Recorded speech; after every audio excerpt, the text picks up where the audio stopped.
ti, te dou meu coração, tudo que sou. Não há limites para o teu poder. Minha vida está em tuas mãos. Recebe, ó Deus, o meu louvor. Vou alcançar o que tens pra mim.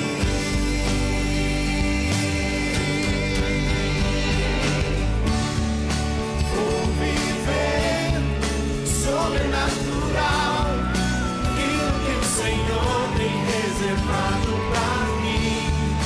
Vou cantar coro celestial, Hosana nas alturas, sejam dadas ao Rei. Vou viver sobrenatural, aquilo que o Senhor tem reservado pra mim. Vou cantar coro celestial, Hosana nas alturas, sejam dadas ao Rei.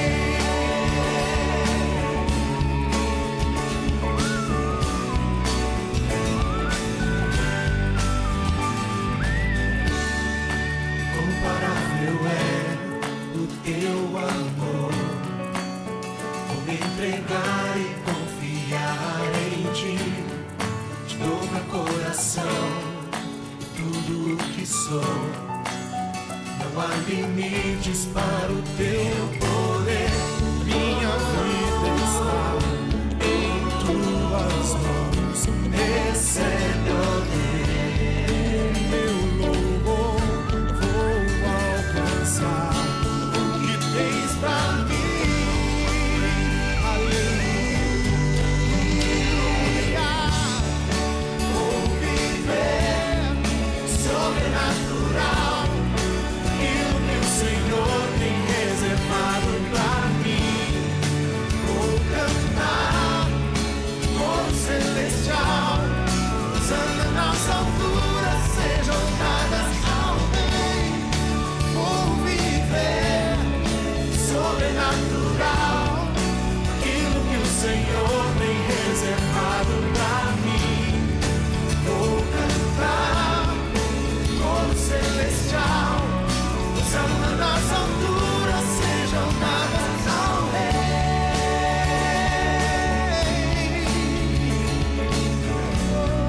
Hosana nas alturas, sejam dadas ao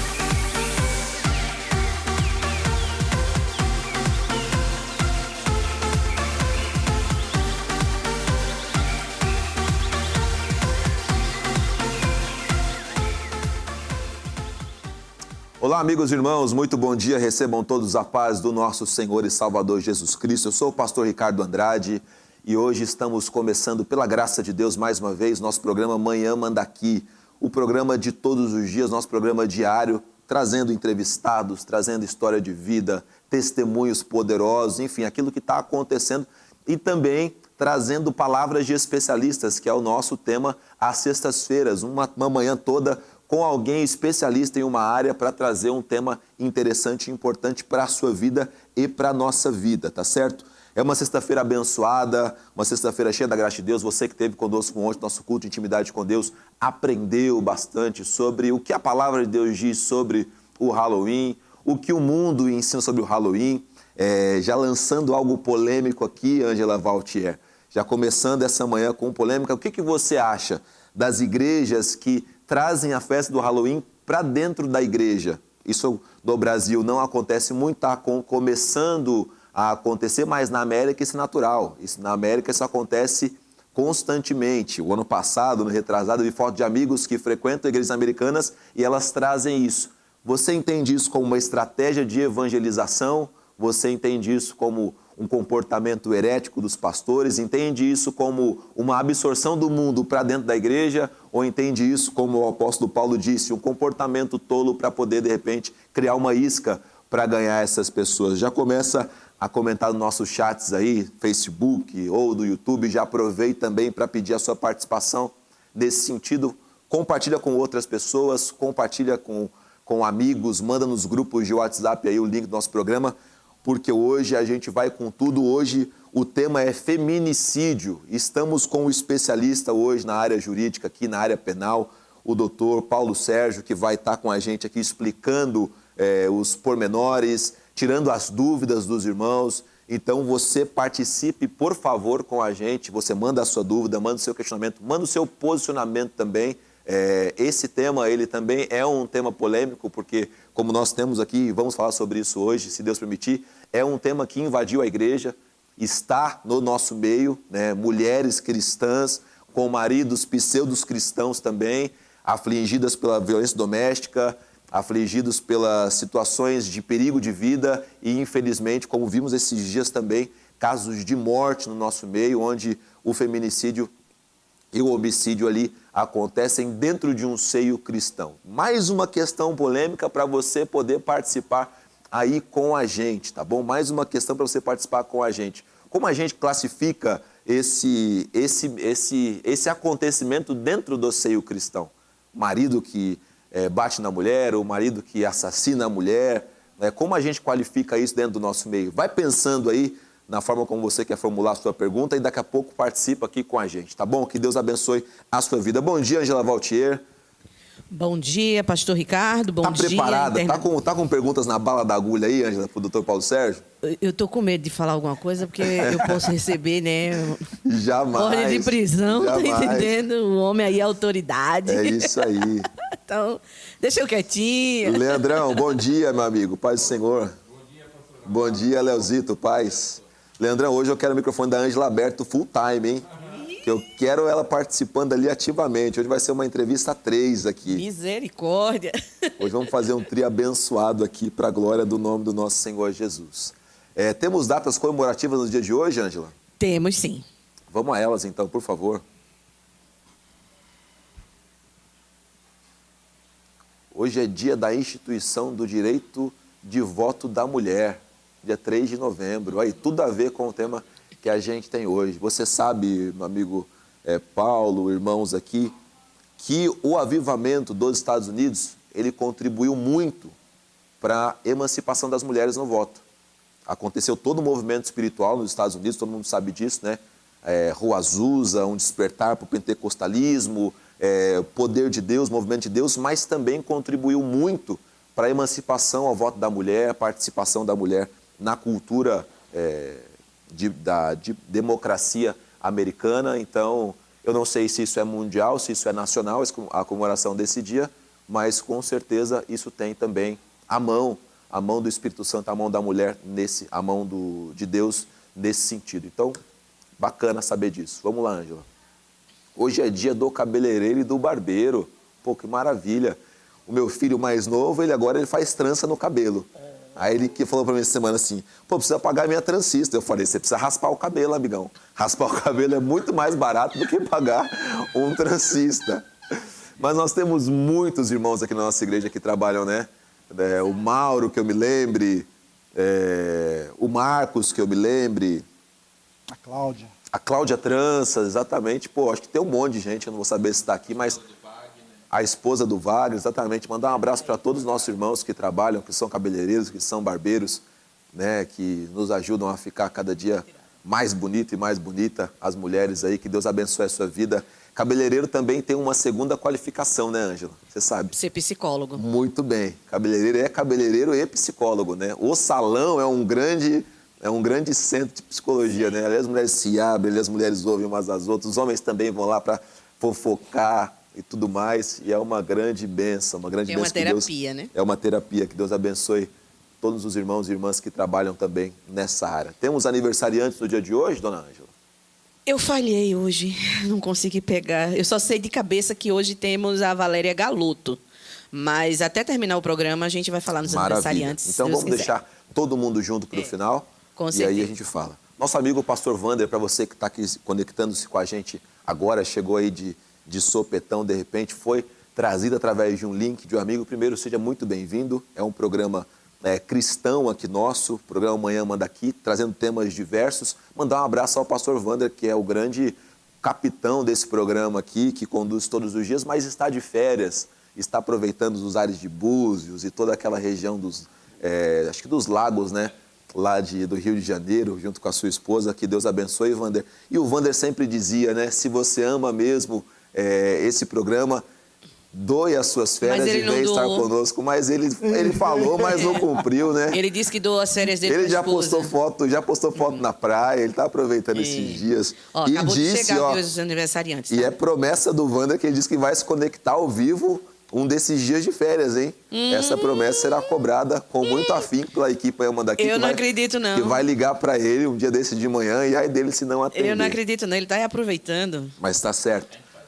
Acabou de chegar a lista dos aniversariantes. Ah, é? Então vamos eu vou à falar leitura. porque não dá para colocar ali. Tudo bem, faça isso. O presbítero Alex Hermínio, Opa. lá da UBPC no Bessa, está aniversariando João hoje. Pessoa, abraço. A Adriana Fernandes, da UBPC em Parque do Carmo. Maravilha. Na UBPC Vila Flora, o Antônio Batista Consolim. Na UBPC Terra Preta, Bruna Evelyn Silva de Almeida. Aqui, no Mandaqui, nós temos a Radassa Vitor. Opa. E a Valéria Galoto, que eu disse que eu só lembrava dela, né? Mas temos duas, a Radassa e a Valéria Galoto. Maravilha, que Deus abençoe cada um de vocês. Quero ter o privilégio e a honra de poder orar junto com você. E você que está conosco aí conectado também, se junte a nós em oração agora para abençoarmos essas pessoas. Vamos orar. No nome de Jesus, Pai, nós entramos mais uma vez em Tua presença, gratos a Ti, Deus, por cada uma dessas vidas, confiantes também, Deus, de que esse ciclo se repetirá, Deus, se essa for a Tua vontade.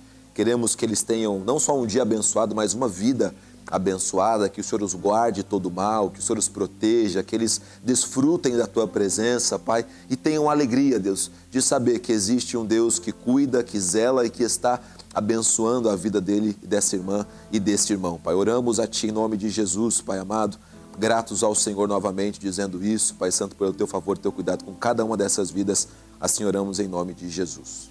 Receba um abraço também do pastor Joel, da pastora Lourdes, toda a nossa igreja, que Deus abençoe grandemente a sua vida. Para essa sexta-feira, pós-feriado, mínima de 17 graus, máxima de 32 graus, pode ser que chegue, né, a todo esse calor aí, sol e aumento de nuvens agora pela manhã, pancadas de chuva à tarde e à noite o tempo fica aberto. Pós-feriado, o que é bom fazer, Ângela, um pós-feriado? Na verdade, um pós-feriado seria bom se emendasse, né? Pós-feriado é bom essa ponte, né? Entendeu? A gente emendar, só voltava segunda, mas... Tá certo. Né? Tá Só certo. sonho. Ainda mais de sexta, né? Ainda mais de sexta. Meus amados irmãos, é o seguinte, não sai daí, daqui a pouco a gente volta. O doutor Paulo Sérgio já está aqui afiando aqui todo o seu conhecimento jurídico para te ensinar, me ensinar, nos ajudar a entender o tema do feminicídio, tá certo? E você participa conosco, você que está conectado aí já formula a sua pergunta, formula a sua colocação, tem alguma dúvida ou tem algo a colocar para nossa discussão aqui nessa manhã, faça isso, participe conosco através do YouTube ou através do Facebook, que são as redes sociais mais acessadas aí pelos irmãos, e a sua participação vai ser muito importante para a gente aqui hoje. É um minutinho só, a gente vai para o intervalo comercial, é bem rapidinho, daqui a pouco a gente volta, que Deus abençoe e não sai daí.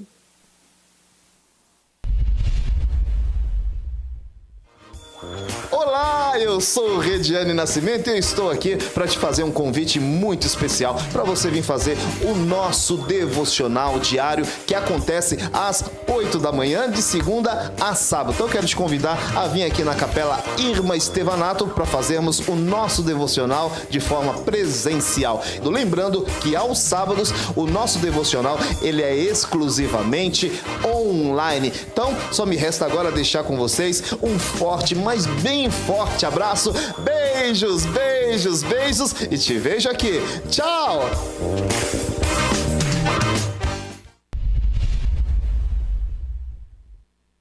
Olá, eu sou Vanderlei Medeiros e de segunda a sexta-feira eu estou aqui apresentando o programa Manhã Manda Aqui, às 10 horas da manhã. Você é o meu convidado. A nossa programação sempre recebe convidados que nos edificam através da história de vida, da sua experiência com Deus e também cantando e entoando louvores ao nosso Deus. É de segunda a sexta-feira, às 10 horas da manhã, nas nossas redes sociais. O BPC Manda Aqui na Manda Aqui Online. Deus te abençoe e até lá.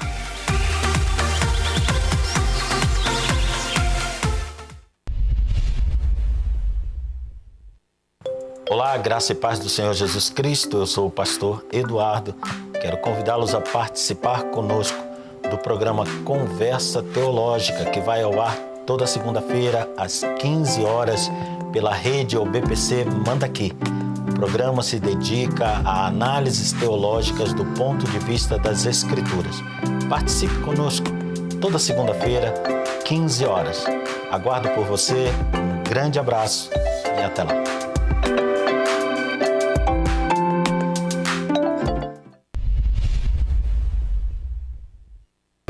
A graça e a paz do Senhor Jesus, irmãos. Aqui quem fala é o missionário Vitor Soares. Eu estou passando aqui na TV Manda Aqui Online para te convidar a todas as terças, a partir das 15 horas, estarmos juntos no programa Missão Desafio em Ação. O nosso encontro semanal onde você e eu passaremos momentos de aprendizado falando sobre o campo missionário, as últimas notícias e tudo aquilo que está relacionado à obra missionária e à nossa Missão Desafio. Todas as terças, às 15 horas, não perde, temos um encontro marcado. Que Deus te abençoe, em nome de Jesus.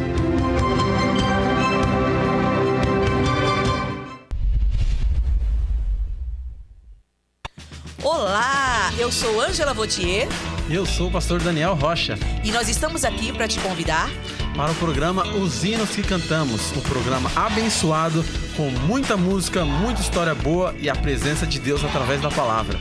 Todas as quintas-feiras, às 15 horas, nas redes sociais da OBPC Manda Aqui. Esperamos vocês, hein? Até lá!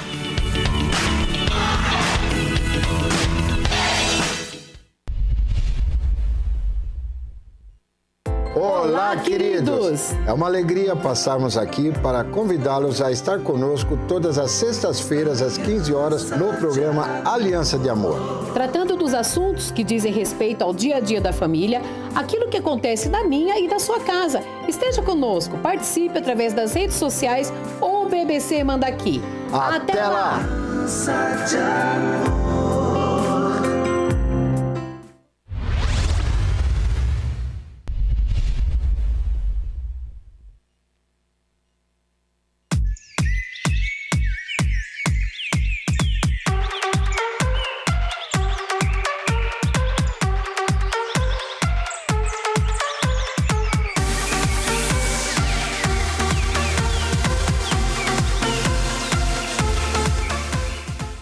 Estamos de volta, queridos irmãos, com o programa Amanhã Manda Aqui. Hoje, entrevistando um especialista, né? Entrevista com um especialista é o tema das sextas-feiras. E hoje estamos aqui com o Dr. Paulo Sérgio. Dr. Paulo Sérgio, muito bem-vindo ao programa Amanhã Manda Aqui. Obrigado, é sempre uma honra estar aqui na minha igreja, na igreja que eu sirvo. E principalmente para falar de um tema tão difícil que, infelizmente, ele chegou às igrejas. Quando a gente fala chegou às igrejas, chegou por conta das redes sociais. Sim. Mas, na verdade, sempre existiu. Exatamente. Hoje, para quem está acompanhando ou chegando agora, vamos falar sobre feminicídio. E o Dr. Paulo Sérgio vai estar aqui para dar toda subsídio jurídico, tirar dúvidas, enfim, esclarecer toda essa temática. A gente já começa com a definição, né? Como uma pessoa pode entender o que é o feminicídio, doutor? Como a gente pode, de repente... É claro, não aprender os pormenores, a gente vai durante o programa explicar, mas para a pessoa ter uma definição clara na cabeça dela, o que é o feminicídio? O feminicídio é o crime de violência, mas ele já sai um pouco da esfera da violência doméstica, que a gente está muito acostumado a falar e a ver. O feminicídio é quando há um crime de morte, há um homicídio contra uma mulher por conta da sua única e exclusiva condição de ser mulher, de gênero feminino. Esse crime pode ser tentado ou consumado. Interessante falar sobre isso, né? Interessante pensar sobre isso, porque não é só quando acontece exatamente o homicídio. Uma tentativa já é classificada como feminicídio. Exatamente, porque existe o inter criminis, né? Que é o caminho do crime. Então, o criminoso ele tem um objetivo, é assassinar a vítima.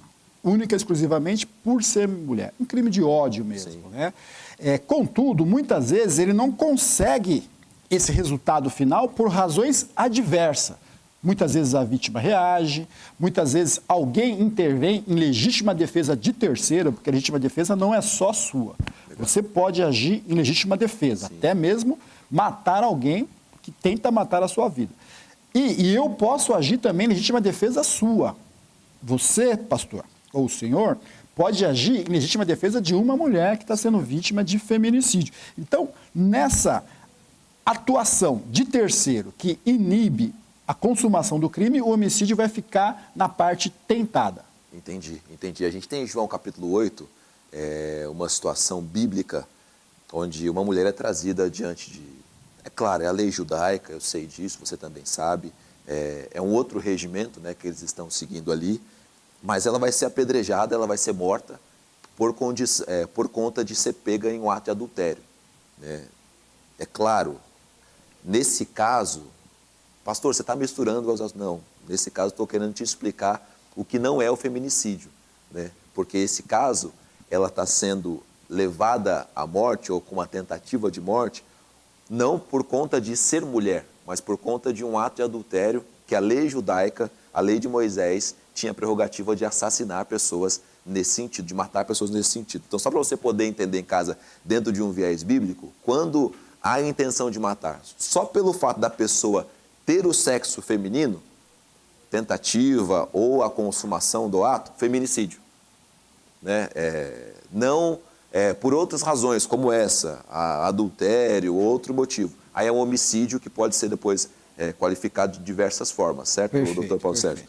E o Paulo preparou todo um material aqui para a gente poder estudar, se inteirar também do assunto e também discutir aqui hoje. E um trecho do material fala sobre feminicídio e femicídio, que são palavras parecidas, mas com significados diferentes. Queria também que você explicasse para a gente qual é a diferença entre o feminicídio e o femicídio.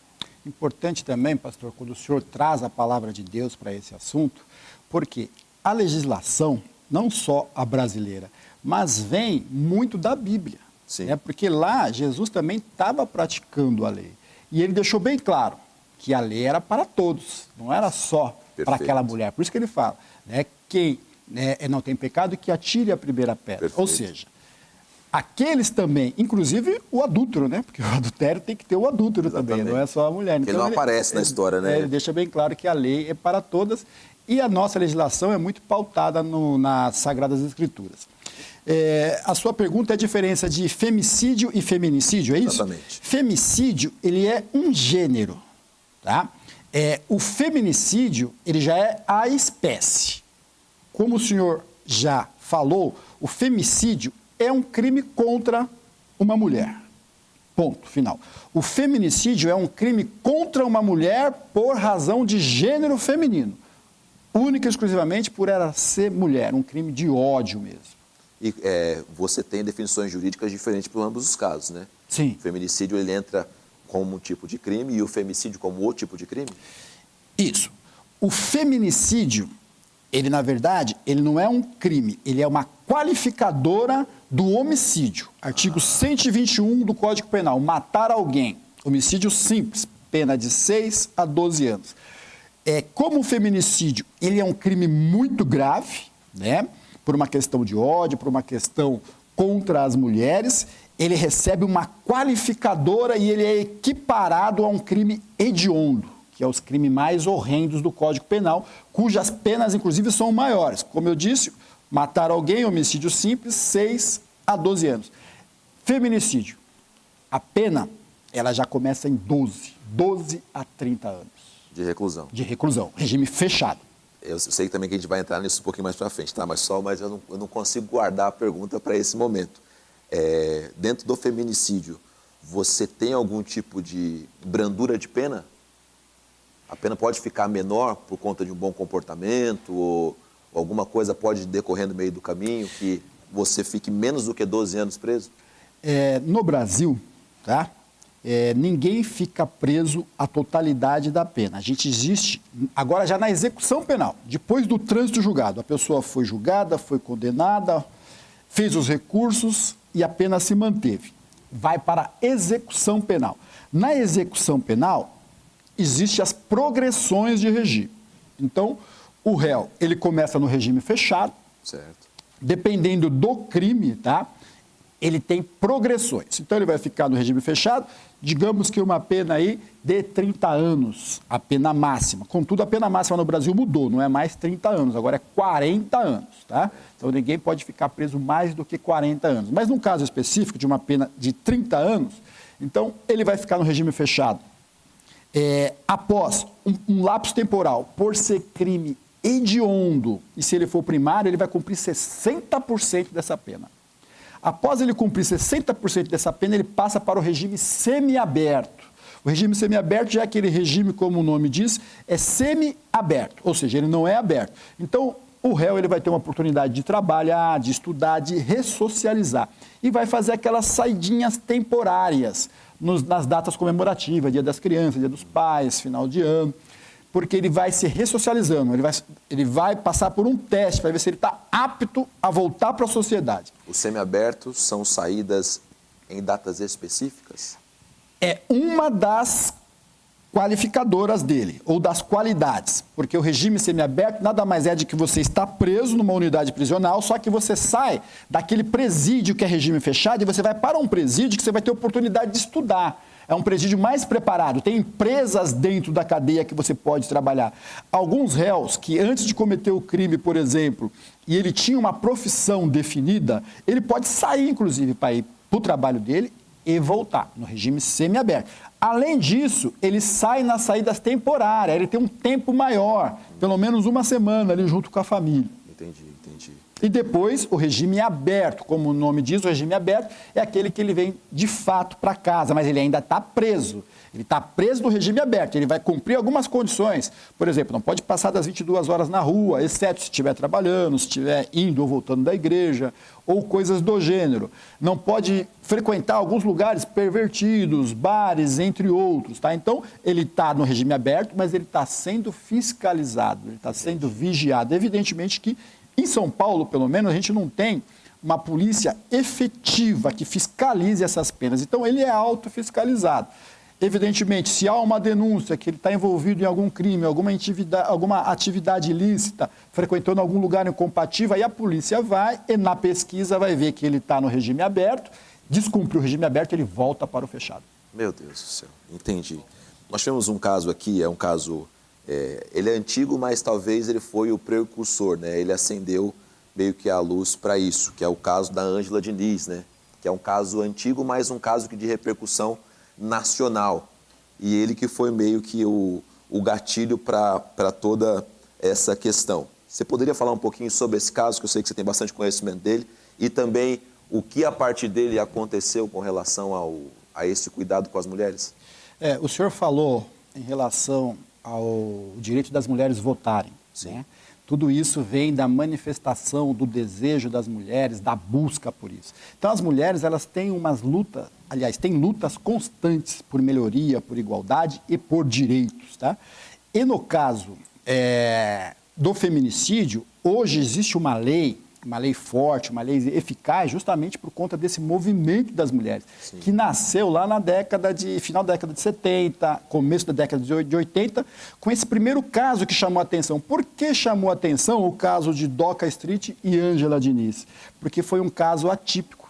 Nós estávamos até então acostumados a ver o crime, principalmente o feminicídio, nas periferias, nos lugares periféricos, onde não tinha imprensa, naquela época não tinha rede social também, tá? Mas o crime repercutiu.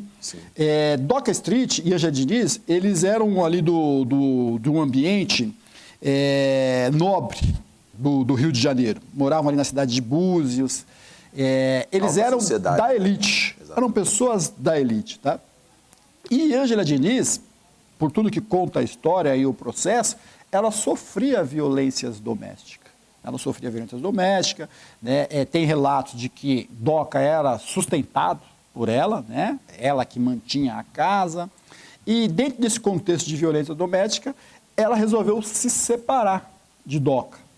E Doca, numa ocasião oportuna, já separado, ele entra na residência e ele mata a Ângela Diniz. E lá naquela oportunidade, nós estamos falando ali na década de 80, ele sustentou a tese de legítima defesa da honra, que era uma tese que vigorava com muita eficácia até então, né? Os defensores que tinham muita habilidade nas suas defesas, eles conseguiam liberdades ali de uma proporção tamanha que as mulheres começaram a se movimentar, e começou esse movimento feminino. E esse movimento feminino, inclusive, aguçou ali o promotor de justiça, que era o responsável pela acusação, é ele que faz a denúncia, é ele que persegue o réu, é ele que participa de toda a persecução penal, ou seja, ele vai até o final do julgamento. E ela tinha também ali um assistente de acusação. Quem é o assistente de acusação? É um advogado. Sim.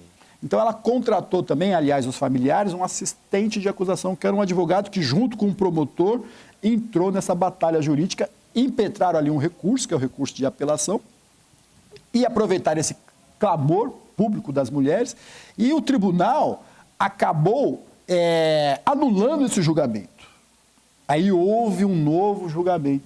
Né? Isso foi em 1976, agora em 1980, há um novo julgamento, e a defesa de Doca Street, né, vendo que teve sucesso no primeiro julgamento, continuou com a tese de legítima defesa da honra. Ressaltando que nesse primeiro julgamento ele foi julgado há 2 anos só de... Muito bem. Ele pegou uma pena ínfima, pífia, para aquela oportunidade. Uma pena de 2 anos, num crime hoje que é de 12 a 30. Sim.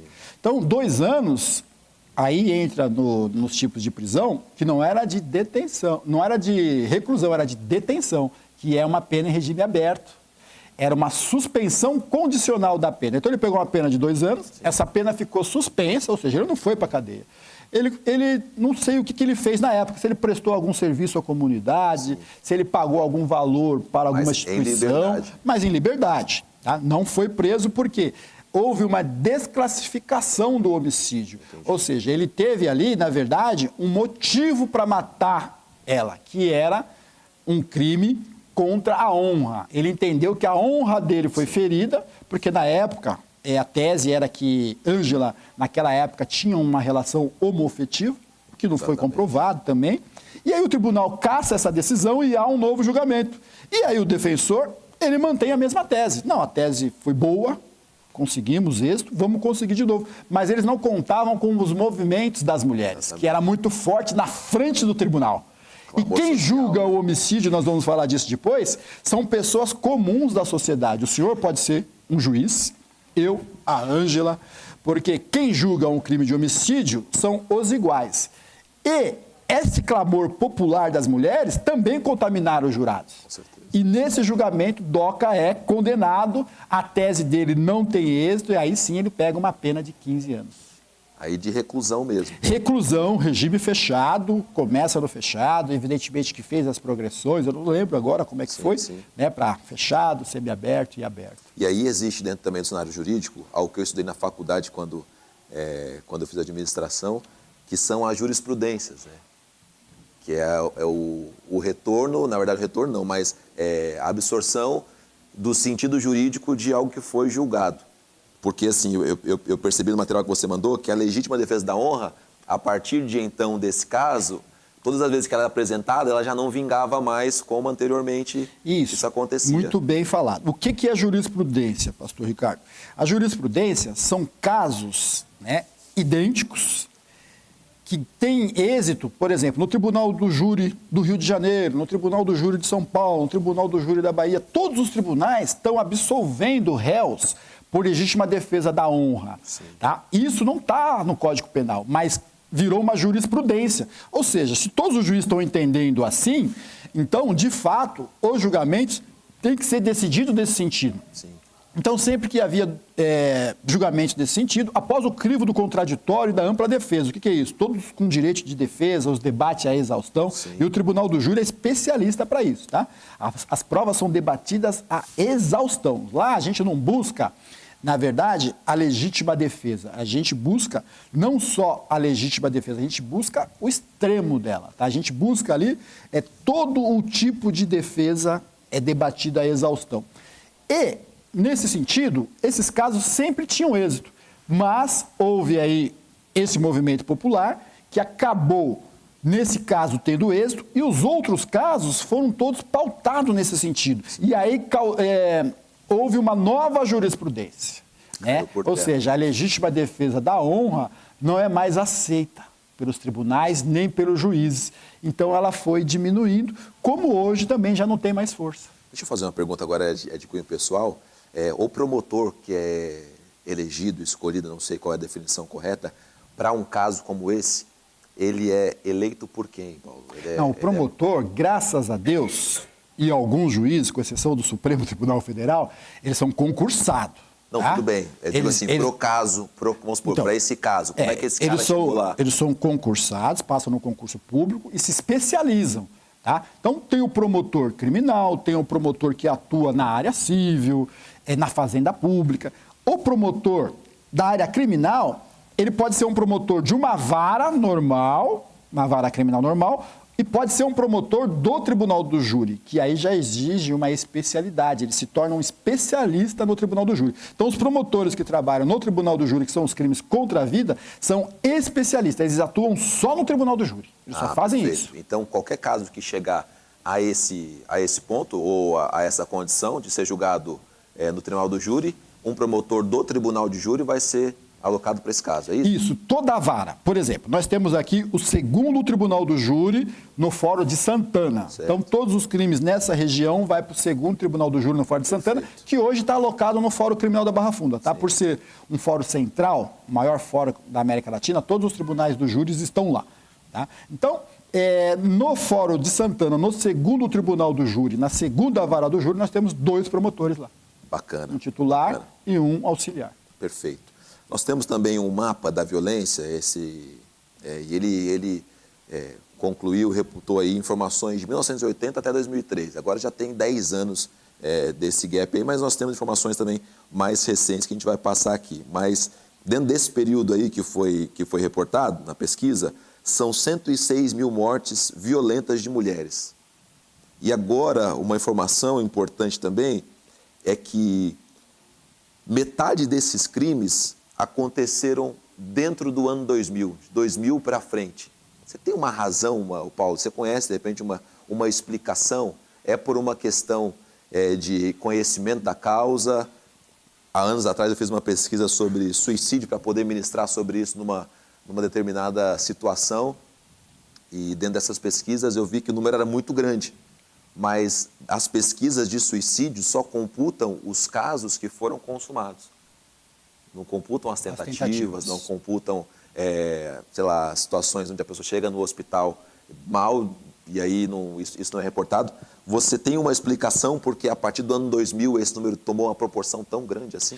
Na verdade, sempre houve essa crescente até nos dias de hoje. Se a gente for pegar os dados, né, eu não vou ter de cabeça também, mas, por exemplo, já naquela época lá, o total foram de 1.437 vítimas de feminicídio o ano passado. Isso a gente trazendo para cá, Sim. 2022, tá? Um aumento de 6,5% em relação aos 1.347 registrados no ano de 2021. Hoje, 4 em cada 10 mulheres já sofreram violências domésticas e já foram vítimas de feminicídio. 36% das brasileiras já sofreram violência doméstica. É muita coisa, cara. É muita coisa. É muita coisa. Em média, pastor, uma mulher é assassinada a cada 6 horas hoje. Isso é um absurdo, né? Essa pesquisa aqui, ela vem do Núcleo de Estudo de Violência da USP, tá? Ok. Nós temos também algumas coisas aqui que eu acho que é legal a gente explicar, que é a questão do homicídio qualificado, até chegar nas questões do feminicídio, que foi uma inclusão, né, no Código Penal feita recentemente, né, 2015. Isso, uma 2015. coisa recente, feita em 2015. Então explica para os irmãos, Paulo, para a gente aqui também, a questão do homicídio depois o qualificado e por que o feminicídio, a gente já talvez pincelou sobre isso, mas por que esse homicídio o feminicídio entra dentro do homicídio qualificado? Tá, então vamos lá. Como eu disse no começo, o feminicídio, ele não é, na verdade, um crime específico. ele é uma qualificadora de um crime que já existe, que é o homicídio. Então, estou com o Código Penal aberto aqui, tá? É um decreto de 7 de dezembro de 1940, então ele é uma lei antiga, tá? E como a gente não tem como mudar um Código Penal por ser uma lei, inclusive uma lei federal, que ela serve para todo o nosso Estado federativo, existe quórum específico e interesse também, tá? Então, há emendas, há medidas provisórias, há decretos que vai emendando o Código Penal, como se fosse uma coxa de retalho. Então, o feminicídio ele entrou como uma qualificadora do Código Penal. Então, artigo 121 do Código Penal, matar alguém. Então, um homicídio simples, você matou uma pessoa, reclusão de 6 a 20 anos. Tá? Não houve ali uma vingança, não houve uma emboscada, uma traição, não houve uma violenta emoção, você não agiu em legítima defesa. Então, a pena é de 6 a 20 anos. Tem uma causa de diminuição que a gente chama de homicídio privilegiado. O que é o homicídio privilegiado? É quando você mata uma pessoa após uma injusta provocação da vítima. Ou seja, a vítima te provoca. Tá? É claro que nós não temos o direito de tirar a vida de ninguém, mas houve um motivo. Tá? Muitas vezes você foi espancado, né? Ou você presenciou um ente querido sofrendo uma violência doméstica, um estupro. Sim. E você acaba matando, né, esse criminoso. Então, você entra na violenta emoção. Tá? Aí, o parágrafo 2º, ele traz já as qualificadoras do homicídio, que aí vai entrar a violência doméstica. Perfeito. Mas a primeira qualificadora, inciso 1º, mediante paga ou promessa ou recompensa, ou um motivo torpe, motivo abjeto, motivo fútil, a palavra já diz, né? Você matar aí por uma briga em relação a futebol. Tá? Com emprego de veneno, fogo explosivo, asfixia, tortura ou outro meio aí incendioso ou cruel que resulta aí, tá? Perigo comum. Traição ou emboscada, para assegurar a execução de um outro crime. Você cometeu um furto ou um roubo e tem uma testemunha, você vai lá e mata. E aí entra o feminicídio, tá? O feminicídio ele vem no inciso 6º dos homicídios qualificados. E ele fala o seguinte: contra a mulher por razões da condição de sexo feminino. Ele é explícito, tá? Ou seja, tem que ser mulher. Não importa a idade, a cor, o peso, nacionalidade. Mulher. E nem crença, infelizmente. E aí, vamos pular, a gente está falando do feminicídio. Aí a gente vai lá para o parágrafo 2º-A, que também ele faz parte, que foi incluído pela lei de feminicídio, e ele diz o seguinte: considera que há razões de condição de sexo feminino quando o crime envolve. Aí ele fala violência doméstica, que é o nascedor do feminicídio, normalmente no âmbito de violência doméstica, mas não é só aí, tá? O feminicídio pode ser praticado por um desconhecido. Menosprezo à mulher, ou discriminação só por ela ser mulher. Certo. E aí o parágrafo 2º-A, ele traz um novo tipo penal também que prevê um aumento de pena em alguns casos, pastor. Então, em alguns casos, essa pena de 12 a 30, ela é aumentada de 1/3 até a metade. O juiz vai analisar ali a gravidade até onde foi o intercrimes, até onde o crime percorreu, tá? Então, é de 1/3 a metade se foi praticado durante a gestação. Certo. Ou nos 3 meses posteriores ao parto. Contra a pessoa menor de 14 anos, maior de 60 anos, entre o estatuto de idoso, ou com deficiência, ou na presença, pastor, de descendente, ascendente, que seria filhos, pai, tá? Então, aí, além daquela pena, que é uma pena dura, existe ainda agravantes, que tornam essa pena maior ainda. É o que a gente tem visto em muitos casos, né? Onde a mãe, ela está sofrendo ali a questão do homicídio, feminicídio, e os filhos estão perto. Então, isso agrava ainda mais a pena. Infelizmente. Deixa ainda mais firme. Deixa eu fazer uma pergunta, doutor Paulo, com relação a isso, porque hoje a gente está vendo assim, a questão da pessoa, a questão do gênero, né? Estamos dentro de um seio cristão, evangélico, sabe disso, mas essa é uma questão popular. A pessoa, ela se qualifica como mulher, ela se identifica como mulher, não sei se você já conhece casos assim, ou se já tem dentro das situações como essa. Vamos supor, um transexual, uma pessoa que se identifica como mulher e sofre um homicídio. Como tem sido esses casos? Sofre de um parceiro, de repente, Sofre o feminicídio. Isso, afetivo ou não, como é que está sendo julgada essas situações? A lei ela é bem clara, tá? É para a mulher, em relação ao gênero, a qualidade de ser mulher. Mas o senhor trouxe também à baila a jurisprudência. Tá? Então, o que acontece? Muitas mulheres trans também estão sofrendo violência doméstica. Sim. Tá? E hoje, a mulher trans ela está sendo aceita, né, e está sendo agasalhada pela justiça. Né? A justiça está entendendo, inclusive estão mudando de nome. Né? Era João, agora é Joana.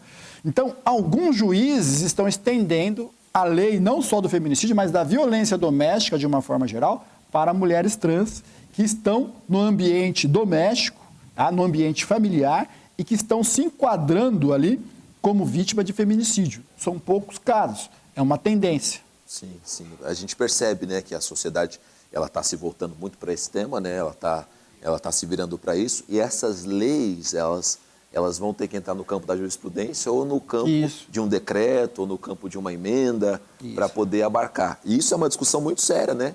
Sim. A gente não está pensando nesse contexto, mas é uma discussão muito séria. Por isso a gente está vendo também, talvez, movimento LGBT, esse tipo de coisa, lutando por várias situações, mas que, no fundo também entram nessas questões, né? De cuidado jurídico, entram nessas questões de envolvimento de lei. Mas a jurisprudência, ela acompanha isso, pastor, por quê? É um clamor popular, né? É uma minoria, mas uma minoria barulhenta. Com certeza. Né? Que faz um barulho enorme, tá? E o que acontece? A lei, em contrapartida, a gente fazendo um contraponto, ela agasalha a mulher homossexual quando a parceira também é mulher. Quando a parceira é mulher e ela mata a companheira, que é mulher, tá? Por questão de ser mulher dentro do ambiente da violência doméstica, ela é enquadrada no feminicídio. Muito bom saber disso. Se pode para o réu, por que não vai poder para a vítima? Exatamente. Você entendeu? Exatamente. Então, a lei, ela é interpretativa. Então, nós, operadores do direito, a gente tem que fazer essa interpretação e buscar entendimento e convencimento nos tribunais. Com certeza. Na sua experiência de advogado criminalista, quais os casos que você já se deparou, Paulo, que você te chamaram a atenção? Chamaram a atenção por ser um caso de feminicídio? Já teve? Tive um bem famoso também, inclusive na época, repercutiu bastante, né, nos canais de televisão. Houveram algumas entrevistas no escritório, de um caso de um rapaz, já um senhor, né, cerca aí de 40 anos, ele tinha um relacionamento com uma mulher que já tinha alguns filhos também, né, e ele passou a se relacionar com ela e também teve um filho com ela. Né? Então, essa relação já era uma relação muito conturbada, uma relação muito difícil. Tá? E aí, por suspeita também, esse é o pano de fundo normalmente, né? É traição. Né? Então, ele entendeu que ela estava o traindo e o traindo também na presença da criança, e aí começou a ventilar também que o amante dela havia mexido com a filha dele. Né? E ele também, num ato aí de fúria, se armou, ele tinha um revólver, foi até a casa e lá a mãe estava com a criança. Né? Ele tira a criança do colo da mãe, põe ela num outro cômodo e executa a companheira dele. Né? E sai com a criança. Né? Ou seja, a criança talvez presenciou, talvez viu, mas se não viu, ouviu. Sim. Né? Sim. Então foi um caso muito difícil de trabalhar, ele foi preso em flagrante. Você estava atuando na defesa dele. Na defesa dele. Meu Deus do céu. Porque o advogado criminalista, ele não compactua com o crime, ele não defende o criminoso, ele defende os direitos dessa pessoa. Toda pessoa tem direito à defesa, não só a defesa, a legítima e ampla defesa. Tá? Então, eu não pergunto para ele a origem, sexo e nem partido. Eu defendo simplesmente, porque essa pessoa que está sendo acusada de qualquer crime, ela pode ser um inocente, pastor, e pode ser um inocente até da sua família. Então, esse direito de defesa tem que ser exercido ao extremo. E, nesse caso, gerou muita dúvida, porque eu me apeguei muito na violenta emoção, porque, segundo ele, a filha havia sido estuprada pelo companheiro.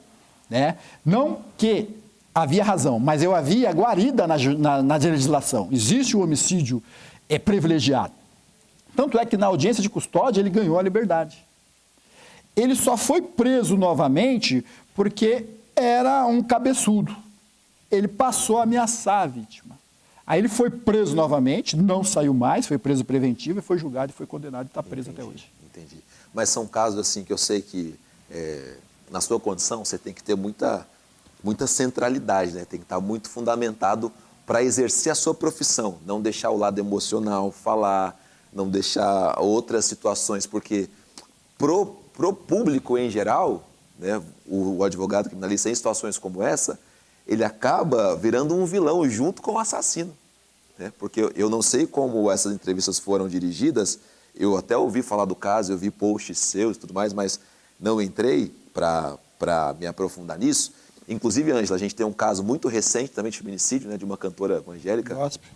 Gospel, que com certeza também esse rapaz, ele tem um advogado criminalista atuando no caso dele, só que o advogado nesse caso, talvez para a sociedade, ele está tentando acobertar o crime, ele está tentando ajudar o criminoso, e na verdade, como você explicou muito bem, explicado aí... O leigo pensa assim. Exatamente. O leigo na população em geral. Ele está só defendendo o direito. E essa pessoa, mesmo nessa condição, ela também tem direitos, né? Porque senão também ela vai ser julgada à riveria, digamos assim, né? O que acontece? O advogado criminalista, não só o criminalista, mas isso é num contexto geral, tá? Quando você vai defender um traficante, também nós somos confundidos. Quando você vai defender um ladrão, também nós somos confundidos. Nós estamos exercendo uma profissão lícita. Exatamente. Né? Uma profissão na qual a Constituição Federal garante isso. Tem muito questionamento, pô, mas você é cristão, tá? Deus levanta seus servos em todas as áreas. Com certeza. Quem que vai falar do amor de Cristo para essas pessoas? Nós que estamos lá na trincheira. Sim. Então, o que acontece, pastor? Dentro desse mesmo contexto, o leigo, ele entende que o advogado está encobertando, que o advogado está participando, mas a tese que o advogado sustenta é a tese do cliente. Quando o cliente senta na nossa frente no escritório, que traz toda a versão e a gente escuta, a gente mais ouve do que fala, e aí, sim, a gente vai, de acordo com a tese dele, nós vamos formar a tese de defesa. Se o cliente está mentindo, a tese de defesa vai ser pautada numa mentira. E vai ser uma tese que vai ser improcedente. Então, a responsabilidade do cliente é muito grande. O advogado, ele precisa conhecer todos os detalhes da situação para poder formular a sua tese. Sim. Certo? E existem casos, a gente vê isso muito em filme, né? Ou vê muito em séries, em situações assim que são da dramaturgia ou coisas do gênero, onde existem informações que o advogado de defesa não tem e o promotor tem. Isso. E como a gente vai pensar nisso um pouquinho mais para frente durante o programa... É uma guerra, né? Porque tudo isso é trazido num júri popular, né? Isso pode complicar ou pode até mesmo definir, né? As cartas na manga, né? Definir o julgamento, né? Definir o julgamento. Mas isso é assunto para o nosso próximo bloco, tá certo? Ângela, tem alguém que já está participando com a gente aí? Como é que está a participação aí na internet? Tem a Juliana Donaire. Ela quer saber o seguinte: doutor, e as pessoas que são sentenciadas no regime semiaberto, por que elas não têm saidinhas temporárias? Pelo que eu sei, precisa cumprir 1/6 da pena para ter esse direito. Só que, tendo cumprido 1/6 da pena, já cabe o regime aberto. Amém.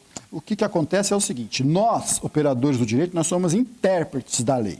Tá? A lei diz isso, tá? Mas a lei ela é simples, é uma letra seca ali no Código Penal. Qual é a interpretação que se faz isso? Dependendo do crime, no caso de um feminicídio, que é um crime hediondo, tá? A pessoa ganhou o direito. Será que ela está apta para voltar para a sociedade? Ela matou uma pessoa, pegou uma pena aí de 10 anos, cumpriu 6.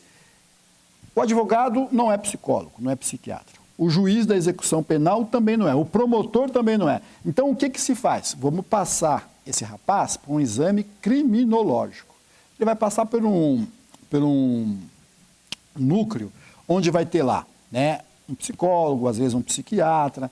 alguém de recursos humanos, vamos fazer uma entrevista com esse camarada para ver se ele está apto a voltar para a sociedade. Muitos não saem, principalmente os maníacos, os estupradores, aqueles que além de estuprar, matam, principalmente crianças, eles acabam cumprindo a pena de ponta, porque eles não passam no exame criminológico, porque eles têm uma psicopatia. Ela não é suficiente para torná-lo inimputável, né? Porque dependendo da psicopatia, a pessoa pode ser inimputável, que é isso, ele não responde pelo crime, né?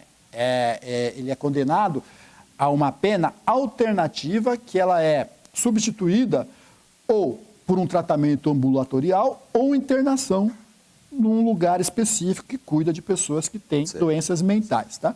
Então, o criminoso, né, sangue nos olhos, que a gente costuma dizer, e que não se recuperou e não se ressocializou em crimes hediondos, ele vai fazendo o criminológico até ele sair. Por isso que muitos não saem. Porque o juiz, ele pega, né, o parecer daqueles profissionais e o juiz se apega nele. Eu não sou médico, se o psicólogo, o psiquiatra está falando que não tem condição, eu não vou soltar. Perfeito. Está aí, Juliana, a sua resposta aí. Isso também nós assistimos muito acontecer também, para que a pessoa também não fique na detenção. Eles usam um relatório clínico médico para que a pessoa seja qualificada ou entre dentro do crivo da doença, ao invés da intenção de matar. Mas, pastor, isso também é um entendimento de quem está fora do direito. Todo mundo acha que o direito é banalizado. Existem pessoas ruins em todas as áreas, né? Isso é verdade, tá? Mas o direito é muito sério. Quando a pessoa ela tem algum problema de patologia, de insanidade mental, o defensor pode pedir o incidente para defender o seu cliente, de repente, para ele é vantagem que esse cliente não fique preso, e é necessário, porque esse cara, se ele é louco, ele vai morrer dentro da cadeia, porque ele vai arrumar problema com os presos. Ou o promotor pode pedir o incidente de insanidade mental, o delegado de polícia já pode pedir no seu inquérito policial, quando ele termina e faz o seu relatório para o juiz, ou o próprio juiz pode pedir, tá, um incidente de insanidade mental. E quem faz? São médicos do Estado. São profissionais concursados, que só faz isso, que não conhecem nem eu, nem o senhor. Sim. Então, eles são legítimos para fazer, eles não têm interesse. É corrupção, não é corrupção. Pode acontecer? Pode, como pode acontecer corrupção em qualquer lugar. Com certeza. E aí eu vou além. O defensor que entendeu, como aconteceu num caso recente meu, tá? Eu tenho um cliente que ele tem uma patologia, né? Ele tem insanidade mental, e o que acontece? O juiz não quis saber, condenou e mandou para a cadeia. Né? E eu entrei com recurso. Entrei com recurso e provei. Eu peguei lá os relatórios médicos dele pelo SUS. Inclusive, ele passou por médicos públicos. Sim. Quando chegou no tribunal, o tribunal, na liminar, já cassou a decisão. Não, ele não pode ficar na cadeia. Ele está em liberdade. Tá? Tendo direito aí, né, a recursos. E, se for condenado, ele não volta mais para a cadeia. Ele vai pegar uma pena que pode ser um tratamento ambulatorial, que ele já faz, porque quando ele cometeu o crime, ele deixou de tomar os medicamentos, então tem esse problema. Tratamento ambulatorial, para mim, é o conhecimento para os irmãos também, essa pessoa, ela vai frequentando a clínica, mas fica em casa. Fica em casa, isso. Perfeito. Tratamento ambulatorial, ela vai, ou particular, ou do Estado, e vai demonstrando para o juiz, por meio do seu advogado, relatórios que está acompanhando, que está passando pelo médico, que está tudo bem, que está sendo medicado. Agora, se é muito grave, não, o cara, ele é perigoso. Ele é daqueles psicopatas que, se ele for para a rua hoje, ele mata. Se ele for para a rua hoje, ele vai estuprar de novo. Tem clientes que até falam o seguinte: eu tenho que ficar preso, doutor, porque eu sou louco. E ele não quer isso, ele sabe que ele tem essa patologia. Então, esses aí tem que ficar internado. E aí, a internação vai ser perpétua. No Brasil não tem pena perpétua. Pode até ser, como não pode, ele vai ser tratado. Se ele tiver melhora, vai ser igual na cadeia, ele vai ter progressões, vai ter saidinhas, até ele poder voltar para a sociedade normalmente. Entendi, ser reintegrado. É isso aí, gente, é isso aí. O assunto aqui hoje é sério. Não deixe de participar. A sua participação, como eu disse, é muito importante aqui para a gente. Creio que você está sendo edificado aí, fortalecido em informações e também abençoado para saber quais caminhos seguir. Certo, dona Ângela Valtier? Tem mais alguém aí na nossa rede social? A diaconisa Elaine Benites, ela deixa aqui uma observação. Bom dia, paz. Muito bom este bate-papo. Eu confesso que havia uma dúvida em mim sobre como um advogado cristão defende um criminoso, mas o doutor Paulo foi muito claro e esclarecedor. É verdade, isso é verdade. Graças a Deus. Vamos ter um comercialzinho rapidinho, Léo? Vamos dar uma paradinha aqui para a gente poder se reabastecer aqui. E na sequência a gente volta falando sobre algo muito importante, de verdade. Não é João Kleber não, mas é algo que está dentro do seu contexto. O ciclo da violência contra a mulher. Isso provavelmente já está no seu vizinho, se não está na sua casa, está perto de você, está com um parente seu. E é bom a gente entender esse ciclo, como é que ele funciona, porque, infelizmente, ele geralmente acaba terminando num caso de homicídio, tá certo? Então, não sai daí, fica ligado aí com a gente. Manda isso para as pessoas, manda o link para alguém. Isso é uma forma dessa pessoa ter informação, ter direcionamento e também entender todo esse contexto. Isso vai abençoar uma pessoa com certeza. Não sai daí, um minutinho, a gente já volta.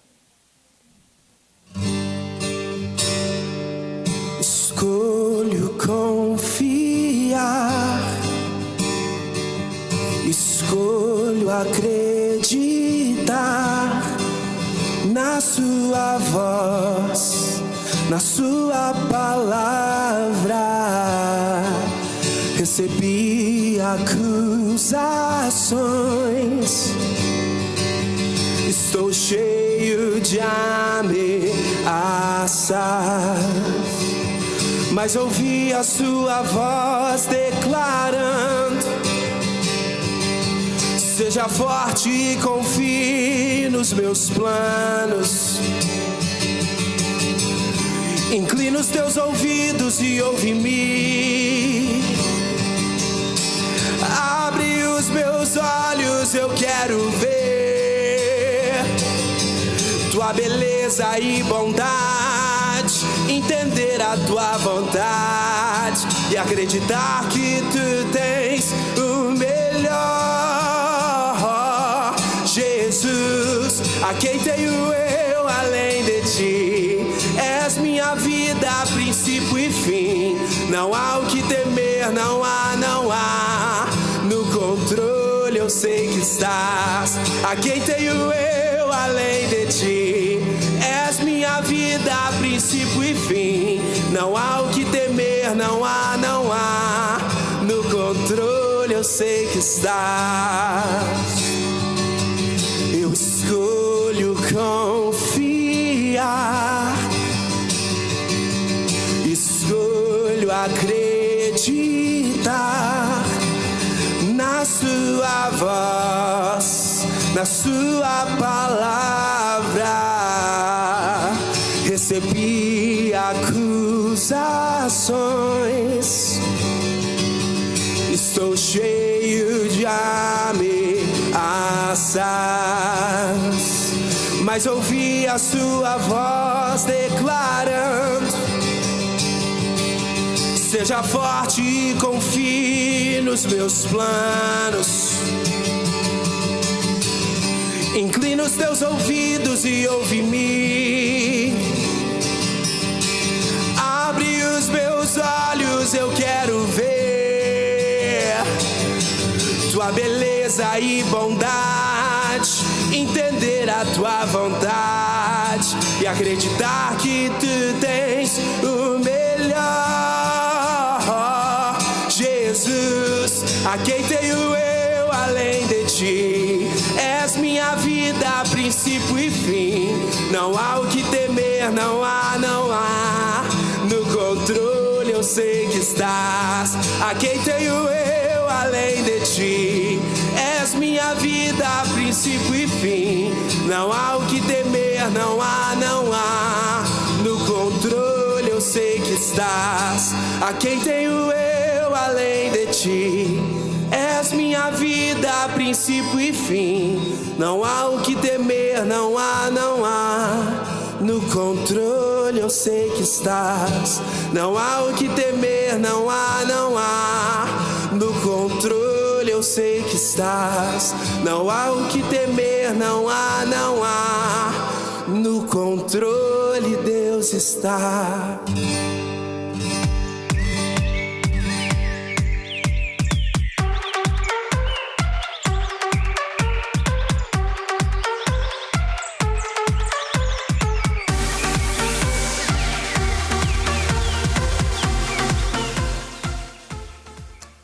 paz do Senhor Jesus, a quem está chegando junto conosco agora, esse é o programa Manhã Manda Aqui, já estamos no terceiro bloco, esse é o bloco final do programa de hoje, falando com o advogado criminalista, Dr. Paulo Sérgio, aqui sobre feminicídio e tudo o que envolve isso. E numa conversa em off aqui agora, não quero deixar de isso passar, pedir a sua oração pelo Dr. Paulo, é claro, mas também por todo advogado cristão e criminalista, que enfrenta casos que com certeza mexem, né? Mexem com o nosso lado emocional, mexem com o nosso lado espiritual.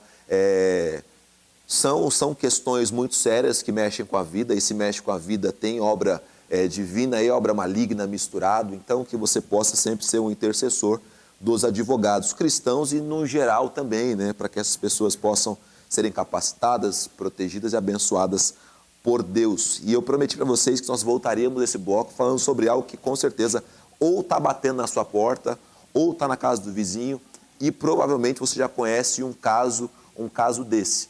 E é um caso que envolve em geral, né? Nós comentamos também no primeiro bloco aqui que isso chegou-se à casa dos cristãos, chegou-se ao seio cristão de uma maneira muito mais efetiva e de conhecimento por conta da internet, rede social. Hoje, qualquer caso, uma mulher ou uma pessoa nesse sentido, ela posta alguma coisa sobre isso e a gente fica tendo conhecimento. Tem recentemente um caso de uma cantora cristã que foi assassinada pelo marido e ela estava dentro desse ciclo que a gente vai abordar ele agora, que é o ciclo da violência. Exato. Aí o caso, me fugiu o nome dos participantes, né? Sara Mariano e o marido aí, que com muita cara de pau estava na televisão dizendo: eu também estou em busca da minha mulher, eu também estou atrás dela, não sabemos o que aconteceu. Mas no fundo já tinha o homicídio acontecido aí. E voltando aqui, esse é o ciclo da violência, eu queria que o Dr. Paulo falasse sobre ele. Eu sei que são 3 ou 4 fases, né, que a gente pode classificar esse ciclo, para você se atentar, porque às vezes está acontecendo com você. E isso é até bíblico, né? A gente só consegue saber de algo, muitas vezes, quando Deus dá a revelação, quando Deus mostra isso. E talvez o programa de hoje seja Deus mostrando para você que esse ciclo está acontecendo. Você pode interromper ele, você pode paralisar ele. Paulo, então eu deixo com você para falar sobre isso, por favor. Obrigado. É de suma importância isso, porque aqui a gente faz uma advocacia preventiva. Perfeito. Tá? Porque as mulheres, elas sofrem muito julgamento, né? E quem está de fora não entende o porquê aquela mulher está naquela relação. Muitos falam: por que não larga esse homem? Por que não sai? Então, é muito comum essa violência se manifestar em casais héteros, mas a gente falou também em casais homossexuais. Perfeito. Também acontece. E compreender esse ciclo da violência vai... essa dinâmica, na verdade, né? Nós vamos ter um entendimento para entender e não julgar a mulher que está passando por isso. Por quê? Ela começa numa fase de tensão, né? Porque quando você vê o homicídio ou o feminicídio, ele não começou e terminou ali.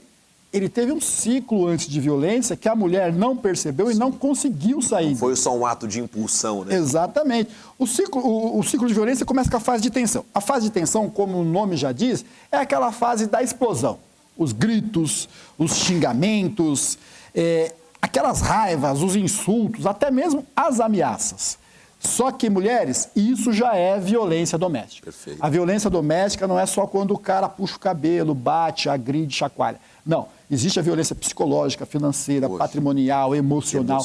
Tudo isso já é violência doméstica. A segunda fase do ciclo, aí já é agressão. Deixa eu só interromper, porque isso é muito importante, Paulo. Porque hoje, você sabe, os índices de depressão, de ansiedade, angústias profundas, eles só aumentam, não diminuem mais. A gente vê que o público feminino também é um grande público disso. E você vai buscando razões sociológicas, razões espirituais, vai buscando razões.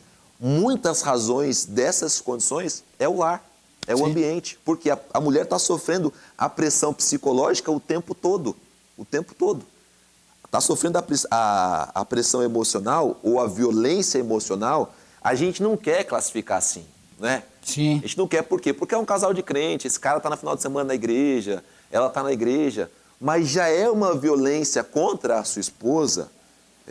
Eu queria dar nomes aqui, não de pessoas, é claro, mas nomes para esses comportamentos, porque é canalice, é sem vergonhice, é safadeza, é ser um falso cristão, falta de caráter, é ser um sem caráter. Porque se você está exercendo esse tipo de violência contra a sua mulher, contra a sua companheira, é isso que você é. 1 Timóteo capítulo 3, o apóstolo Paulo está escrevendo uma carta ao seu filho na fé. Você deve ser conhecedor disso. Muitos irmãos aqui são. Ele está falando assim, olha, você quer ser um bispo? E eu diria assim, muito mais, você quer ser um cristão? Aí o apóstolo Paulo vai dando os qualificativos. Tem vários qualificativos que ele fala ali. 2 deles que talvez sirvam para a gente aqui. Ele fala assim, ó, não seja dado ao vinho.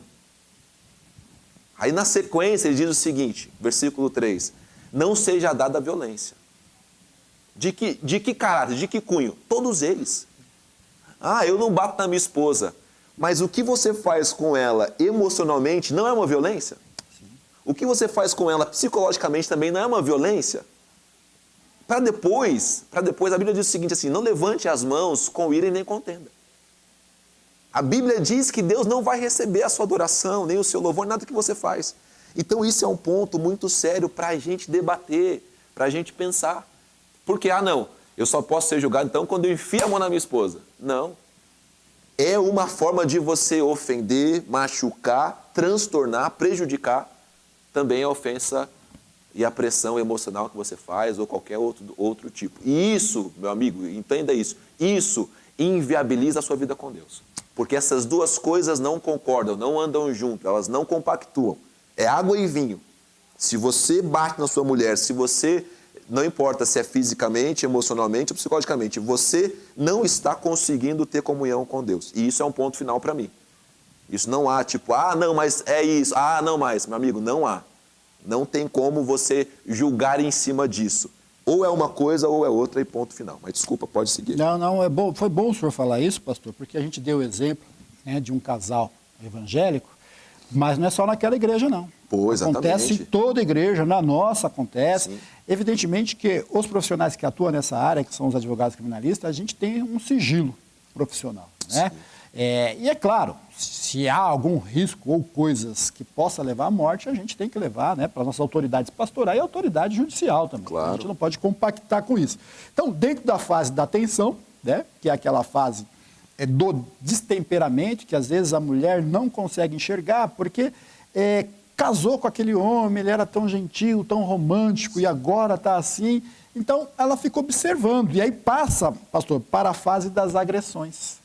A fase da tensão não foi suficiente para aquela mulher entender que estava sendo vítima de violência doméstica. E eu digo, não julgue essas mulheres que você não sabe o contexto da relação doméstica. O contexto de uma relação doméstica é só quem está dentro dela e quem está vivendo. O homem que tem essa patologia, esse criminoso, ele consegue, aos poucos, afastar a mulher da igreja, da família, dos amigos. A mulher vai ficando isolada, ela vai ficando indefesa. E dependente do cara. Exatamente. Quando o homem pega o telefone da mulher, como aconteceu com esse casal gospel aí, que o autor do crime, ele pega o telefone dela, ele começa a fiscalizar, isso é violência doméstica também, você não tem o direito. A não ser que ela permita. Claro. Tá? Mas você ficar fiscalizando o celular dela, o computador, vigiando ela no trabalho, é violência doméstica também, que tudo envolve a área psicológica.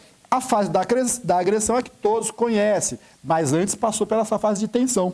Olha como os sinais, muitas vezes, eles são claros, né? Eu entendo, assim, que comportamentos das pessoas e tudo mais. Mas você pensa comigo, Paulo, você sai da sua casa para ir vigiar a sua esposa no trabalho dela. Que sentido tem nisso? Porque a gente tem que zelar, né, pela nossa ovelha, tal. Que sentido tem nisso? E a mulher que passa por uma situação como essa, às vezes ela não entende que isso é um sinal de que esse cara já é meio, desculpa o termo aqui, talvez um termo chulo para toda essa questão, mas esse cara já é meio maluco. Esse cara já está desenvolvendo algum tipo de coisa. E por mais que ele não veja algo palpável, com certeza na cabeça dele já está desenvolvendo algo. Na cabecinha dele ali, ele já está pensando. Se ele saiu da casa dele, ou se ele saiu do trabalho dele, foi para frente do seu trabalho sem te avisar, sem falar, amor, eu vou te buscar, e ficou ali na espreita. Se você cumprimentar alguém de uma maneira casual que faz todos os dias, isso para ele já vai ser um gatilho para alguma coisa que está acontecendo só no lúdico, só na cabeça dele. E aí já pode chegar às outras fases da situação. É tão importante, pastor, eu te passei algumas coisas, o senhor estudou e eu entendo que é o Espírito Santo, porque essa fase do ciclo de tensão parece que é simples, mas é uma prevenção para as mulheres. Por quê? Tem mulheres assistindo o programa. Se as mulheres que sofrem violência passarem por todas essas fases que nós vamos falar, ela não estaria assistindo, porque a última fase é o feminicídio. Perfeito. Tá? Então, fase da agressão. Tá? Então, é a fase que ele já se explode, né? Ele já xingava, ele já ameaçava, ele já vigiava, ele já fiscalizava, agora ele agride. Tá? Então, a violenta explosão que vem da tensão. Depois vem a fase do tudo bem. Esse que acaba confundindo as mulheres. É a fase de fazer as pazes, da lua de mel. Porque como aquela pessoa é psicopata, ele finge que nada aconteceu, pastor. Tá? Ele pede perdão, promete que não vai fazer mais, que foi um descontrole, porque ele ama demais, ele fez isso, sabe? Fica calmo. Ou simplesmente finge que nada aconteceu. Fica lá quietinho. E a mulher fala, poxa, o que está acontecendo, sabe? E acha que está tudo bem. Então, a gente vem dessas 3 fases. Fase da tensão, fase da agressão, fase de lua de mel, né? De fazer as pazes. Esse ciclo, ele costuma se repetir, pastor. Perfeito. Antes do feminicídio. E cada vez mais grave. Então, tensão, agressão, paz e amor. A mulher entende que está tudo bem, não denuncia, não fala para ninguém. Ele fala, não fala para ninguém, desculpa, não vou fazer mais. Vai me queimar com a sua família. Isso. Vai me queimar na igreja. Pô, como é que eu vou ficar com o pastor Joel desse jeito? E aí, volta esse ciclo, até que chega no feminicídio. Então, mulheres, atente-se para essas fases. Na primeira fase, que é a fase da tensão, já para, conversa com o pai, com a mãe, com o seu pastor, faça reunião, peça ajuda. Exatamente. Tá? Leva ele até para um atendimento psicológico, porque às vezes a pessoa está com problema psicológico. Tá? Eu diria assim, Paulo, que esse cara não vai aceitar. Porque a pessoa não quer aceitar que ela está dentro disso. Ah, não, só me explodiu uma vez. Ah, não, foi só uma vez. Ah, só peguei no braço, só puxei o cabelo. Ah, foi ela que tropeçou e caiu na minha mão. Vai ter sempre uma desculpa que envolve isso. Por isso que eu digo assim, tem que ter muita firmeza, né? Tem que ter muita firmeza para tomar decisões sólidas, né? E sérias. E sérias. Pastor, você é a favor de separar? Não, sou contra. Sou contra. Sou contra porque a Bíblia é contra. Malaquias disse isso, Mateus diz isso, Jesus diz isso. Sou contra. Mas também sou contra a mulher ser agredida. Não é contra. Sou veementemente contra a mulher ser agredida. Sim. E aí, pô, fica esse paradoxo, né? Ah, separa porque foi agredido. Não. Não só se separa como chama a polícia. Sim. Não só se separa como vai para a sala pastoral para tratar disso. É bom ouvir da boca de um pastor, por quê?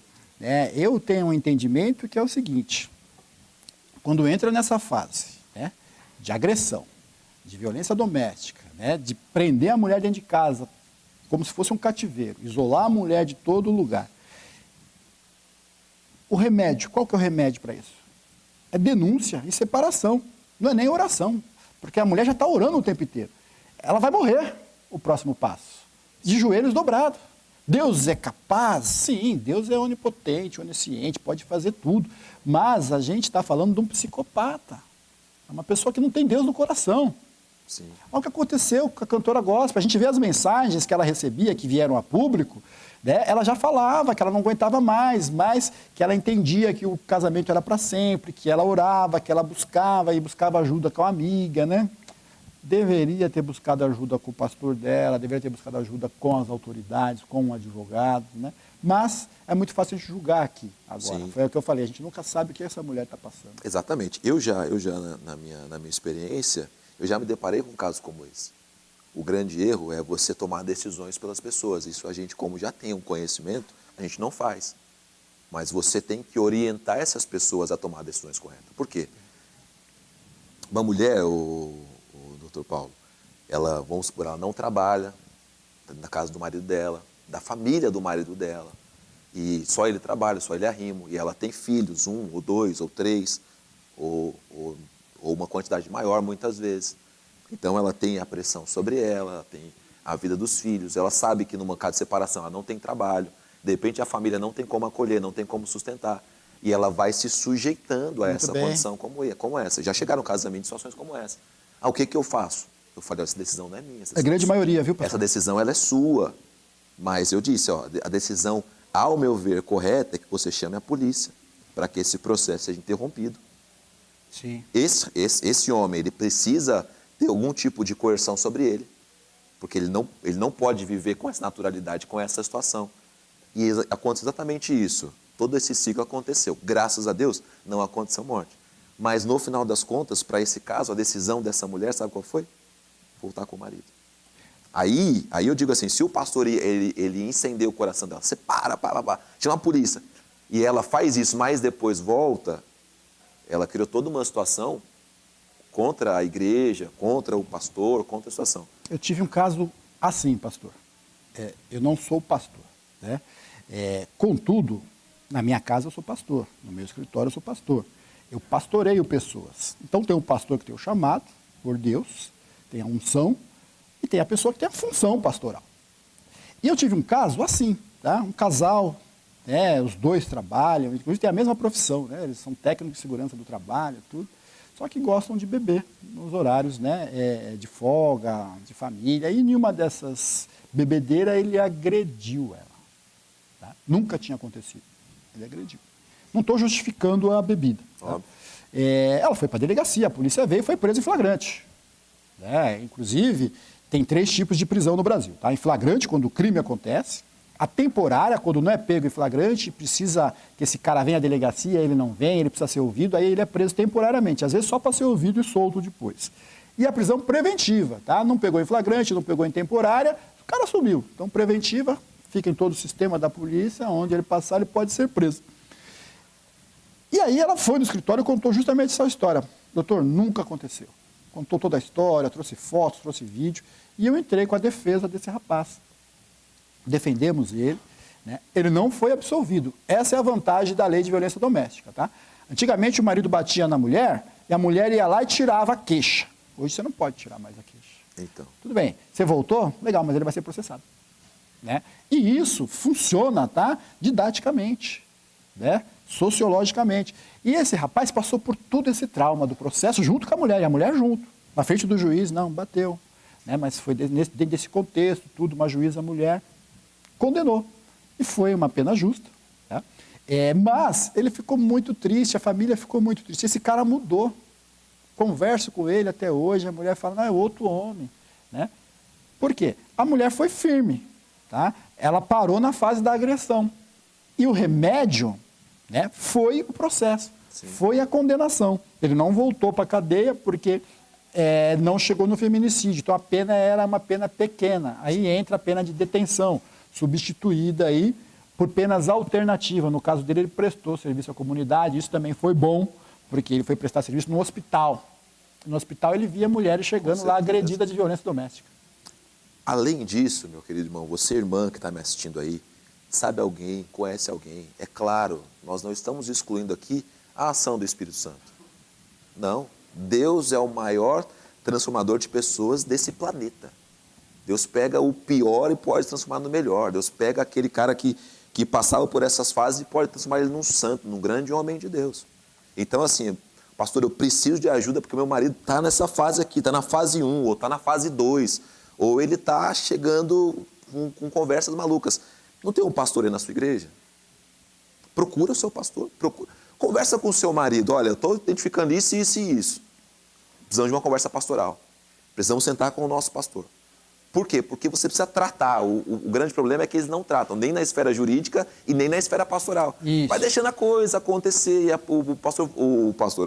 o marido volta lá como um cordeirinho, né? Ah, não, vamos se amar, vai ficar tudo bem. Foi só um acesso de raiva, foi só uma... E aí acontece todo esse ciclo de novo. E algo interessante que você colocou nesse material aqui, Paulo, é que a cada vez os episódios vão ficando menos espaçados. Isso. E mais violento. E mais violento. Antes, isso acontecia, mas acontecia depois, sei lá, de 4, 5 meses. Ou de 6 meses. Não, aconteceu uma vez nesse ano. Poxa, foi horrível, mas foi o ano passado. Só que isso vai diminuindo. E até a hora que chega um acesso de raiva ou uma situação que não tem mais o que fazer. E aí acaba acontecendo um homicídio. E é isso que a gente tenta prever ou resolver ou se antecipar a situação para não acontecer. Amém.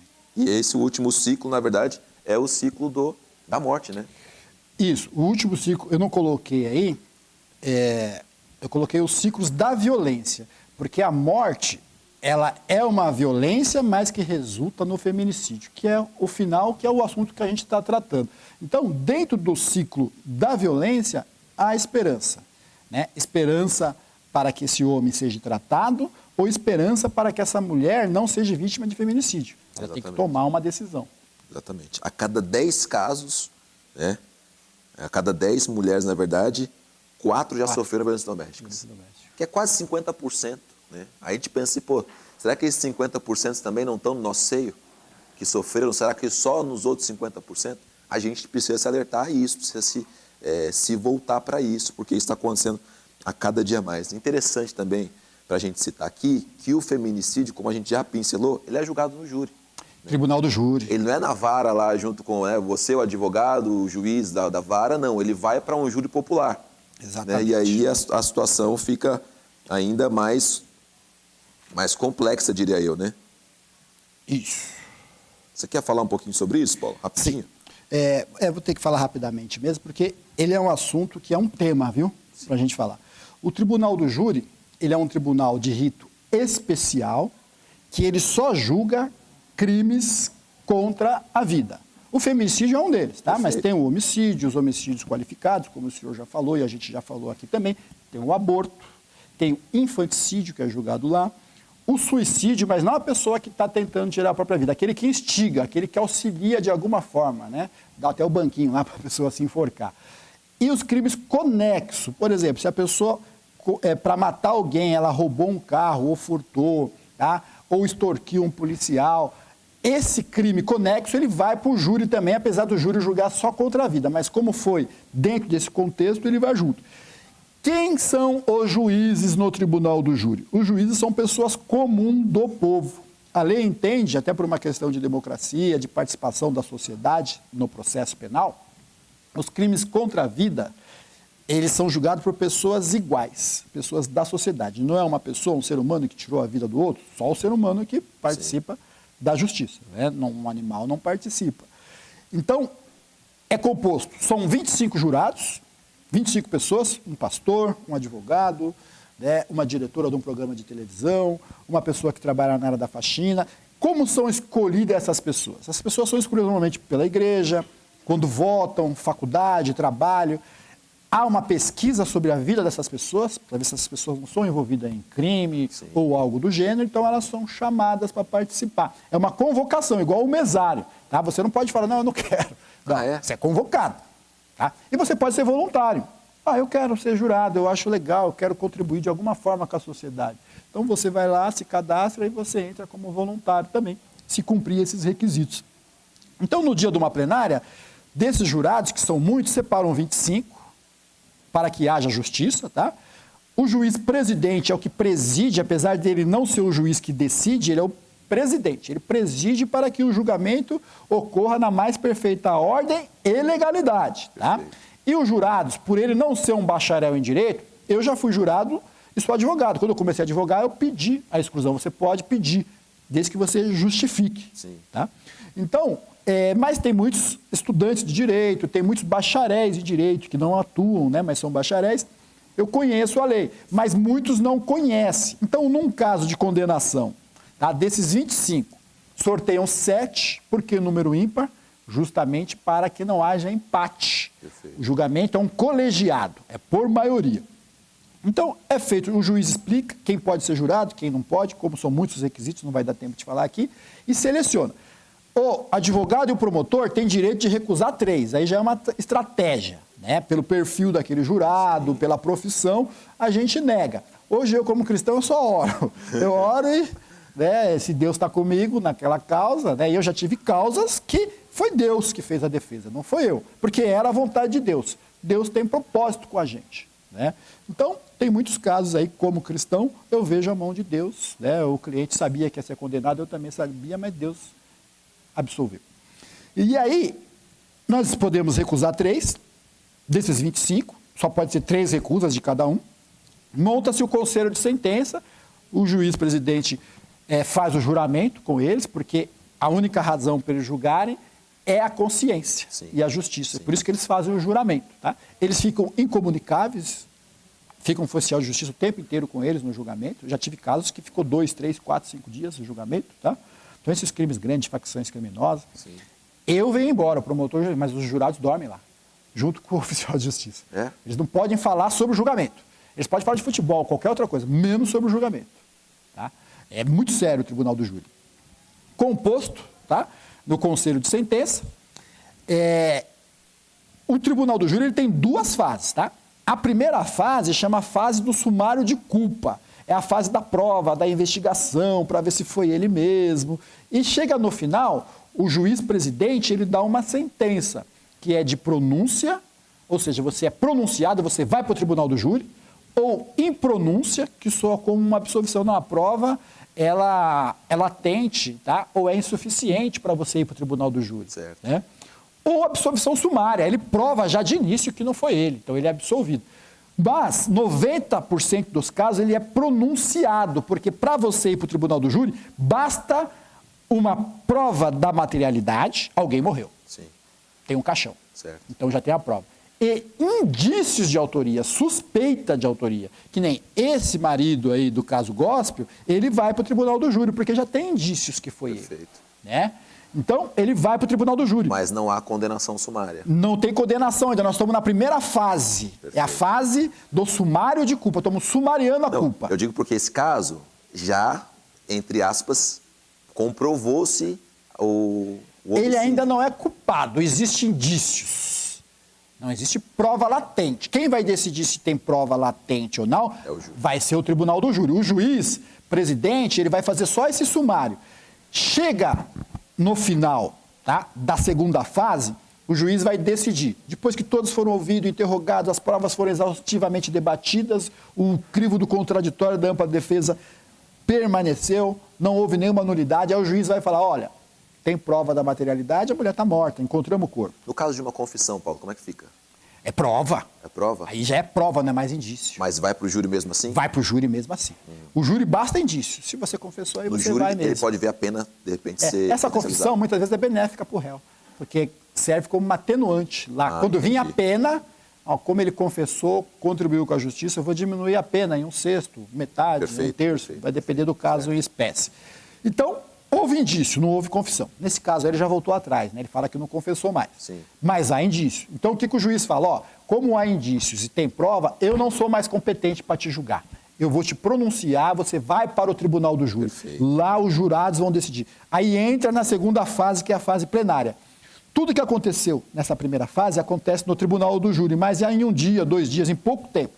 Ali é um debate maciço. O tribunal do júri é o que a gente vê na TV, né? Onde há auditório, há pessoas que participam, ou seja, convidados pelo réu ou por parentes da vítima, operadores do direito, estagiários, advogados, jornalistas. Então, é uma plenária. O júri acontece aqui, é como se fosse aqui. Exceto quando há aqueles casos que têm muita repercussão, tá? Aí não dá para você fazer, porque existe ali um perigo. Tá? Existe até o desaforamento. Às vezes a cidade é pequena, esse júri acontece até numa outra cidade. Esse cara pode ser morto lá, né? Pode até acontecer com o caso dessa mulher aí. E aí, no tribunal do júri, toda essa prova ela é reproduzida, tá, em exaustão, mas agora para os jurados. Então, há o interrogatório do réu, há interrogatório das testemunhas de defesa, de acusação, de peritos. As provas são debatidas, ali são mostradas a exaustão. Depois, o promotor vai fazer a acusação para os jurados. O promotor ele tem ali 1h30 para ele esgotar os seus raciocínios, sustentar a sua tese. O advogado vem depois em mais 1h30, há debates acalorados, há partes entre promotor. Teve até briga já em plenário de promotor e advogado, o júri é suspenso. Depois a réplica ainda, para você ver como que é o crivo do contraditório, ele é feita em exaustão, porque a gente não fala de legítima defesa, a gente fala de ampla defesa. Perfeito. Toda a defesa você vai ter no tribunal do júri. E aí o promotor vem em réplica, em mais 1 hora, então já são 2h30 de debate. O advogado vem em tréplica. E terminou a tréplica do advogado, o juiz pergunta aos jurados se eles estão satisfeitos, se eles têm perguntas, mas aí tem que ter muito cuidado na hora da pergunta. Essa pergunta é feita por escrito para o juiz, para não comprometer o julgamento. Perfeito. O juiz analisa se aquela pergunta pode ser feita ou não, ou o juiz instrui para que seja feita de uma outra forma, ou o juiz fala de uma outra forma pela experiência dele. E aí a gente debate essa questão que os jurados trouxe. Se os jurados estão satisfeitos, não, a gente está satisfeito, aí nós vamos para uma sala secreta. Quem participa da sala secreta sai ali do tribunal do júri, vai para essa sala secreta, e lá o juiz, como ele é o presidente, ele vai trazer os quesitos do crime. Tá? E os jurados, como ele não é juiz, ele não tem formação acadêmica, salvo raras exceções, ele vai responder por quesitos, sim ou não. Ele tem lá 2 cédulas que ficam dobradas, na mão direita o sim, na mão esquerda o não, e fica embaixo da mesa. Aí o juiz vai perguntar, no dia tal, horário tal, né, o réu está sendo acusado pelo promotor de ter executado esse crime. Os jurados entendem que ele é culpado ou inocente. E aí o oficial de justiça passa, vai pegar uma das cédulas, ou da mão esquerda ou da direita. E aí o jurado põe naquela cédula, embaixo da mesa, e nem os jurados que estão lá com ele vê a decisão dele. Tudo isso para preservar o jurado, tá? Para não saber quem condenou o réu no final. Sim. E aí pega o resultado de todos e o juiz vai contar. Não são 7? Digamos que os 4 primeiros foram sim. Primeiro sim, segundo sim, terceiro sim, quarto sim. Já suspende esse quesito. Por quê? Já foi condenado por maioria. Se for o 7, vamos identificar que todos os jurados votaram pela condenação. Como foi os 4 e foi sorteio ali dentro da cédula, dentro da urna, então não dá para saber quem foi que votou. Perfeito. E já suspende. E aí, nesse caso, são vários quesitos. O crime foi premeditado, aí vem as qualificadoras do crime. Né?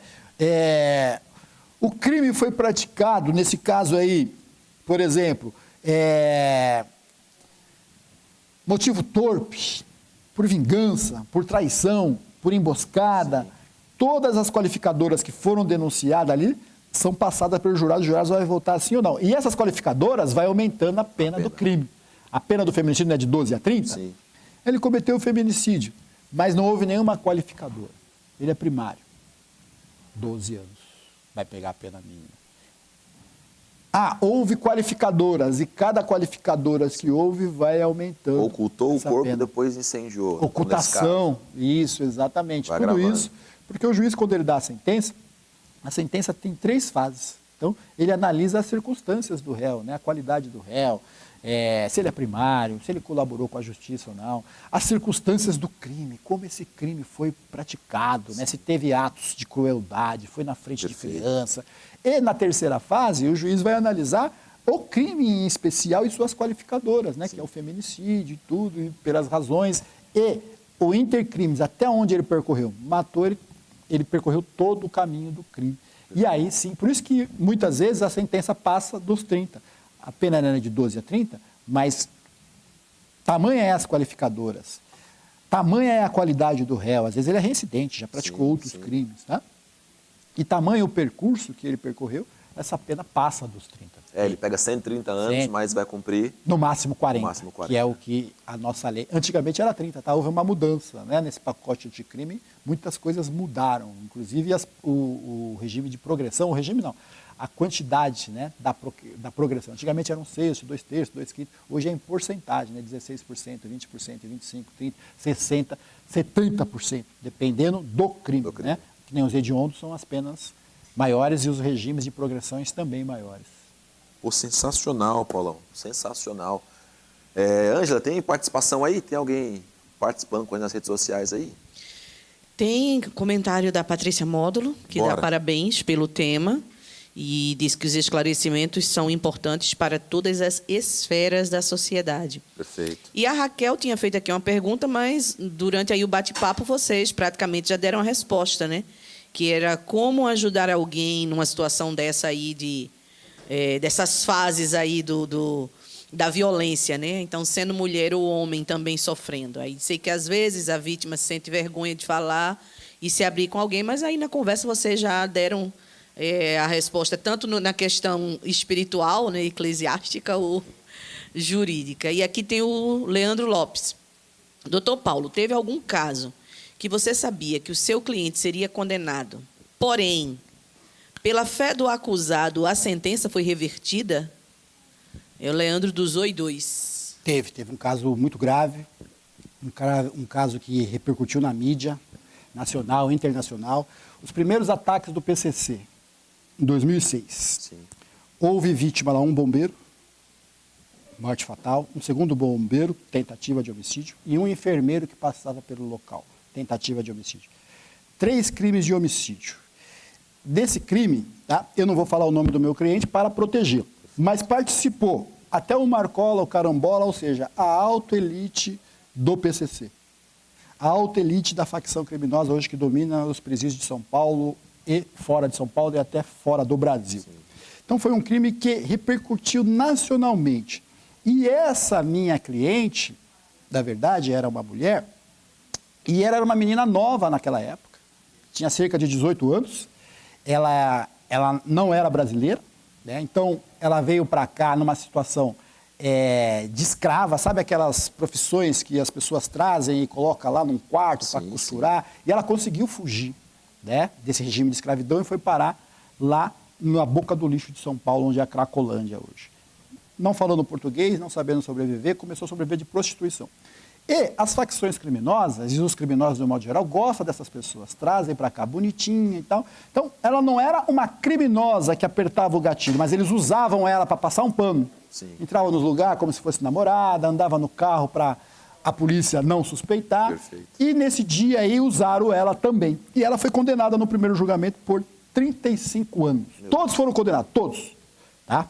E era um crime difícil porque mataram um bombeiro. O bombeiro é a paixão nacional do mundo inteiro, né? O bombeiro salva vidas. Outro, né? A polícia prende, às vezes, em legítima defesa ou no estrito cumprimento do dever legal, mata, mas o bombeiro, ele salva vidas. Então, era muito difícil defender essas pessoas. E, no primeiro julgamento, todos foram condenados. A pena dela, 35 anos. Já estava com ela nessa fase, Paulo? Não, nessa fase foi um outro colega que defendeu. Tá? Eu entrei quando ela foi condenada. Na fase mais difícil, como é que vai reverter essa situação? Experiência, profissionalismo, né? E hoje eu vejo que foi a mão de Deus, porque nesse último julgamento, isso foi em 2006, certo. Teve um segundo que ela foi absolvida. E aí ficou solta. Ela estava presa já há 5 anos. Estava solta. Nesse período que ela ficou 5 anos, ela se converteu, casou, teve mais 4 filhos, estava com a vida no altar. Só que o julgamento foi esse ano, no começo do ano, o terceiro. Terceiro e último, não tem mais julgamento. Tá? Teve o primeiro, perdemos, o advogado recorreu, ganhamos, aí o promotor teve direito de mais um recurso. Agora era... Essa ré chegou no tribunal de mala. O que você está fazendo com essa mala? Não, doutor, eu sei que eu vou ser condenado. Olha a circunstância. Pô, foi morto um bombeiro, estão me chamando de PCC, né? E nesse dia veio todo mundo. O delegado já estava aposentado, veio, lembrava de tudo. O auxiliar, o assistente dele veio. O bombeiro sobrevivente veio.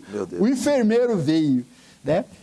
E aí, uma promotora nova, mulher, fez uma sustentação. Ela só exagerou porque ela gritava muito. Gritava muito, gritava. E aí chegou a hora de eu fazer a minha sustentação, né? Falei para ela, você é crente? Não, hoje eu sou. Sabe orar? Ora, tem que fazer. Sim. Ora. E eu fui para a minha sustentação, né? Foi a sustentação mais difícil para mim, porque era certa a condenação.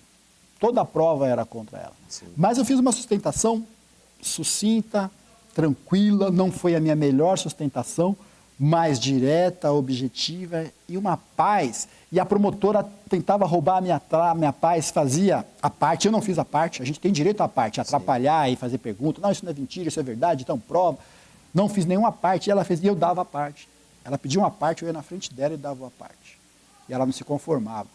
E foi um julgamento direcionado por Deus. Nem eu fiquei tão em paz, porque eu no júri eu sou briguento também. Júri é guerra. Sim. Né? E esse foi um julgamento.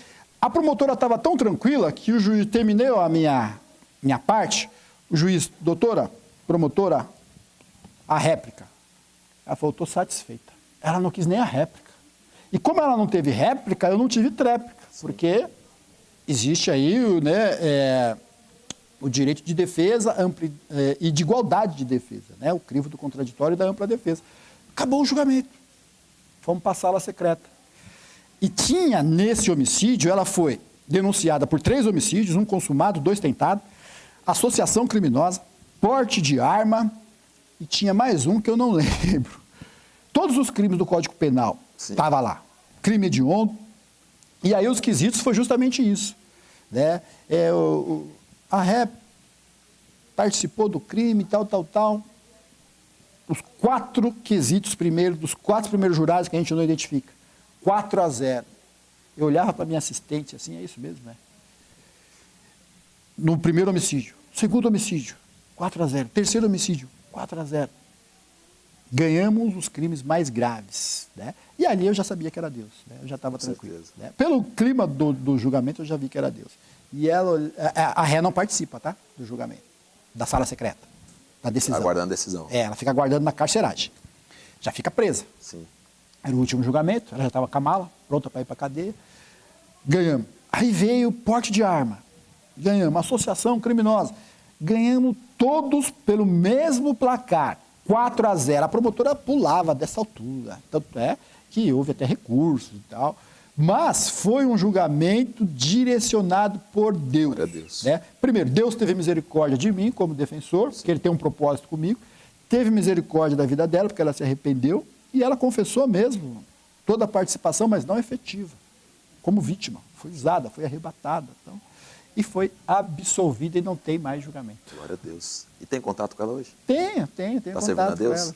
Tá, a gente sempre se fala, né? Poderia falar o nome dela, mas por uma questão até de segurança, não posso falar, né?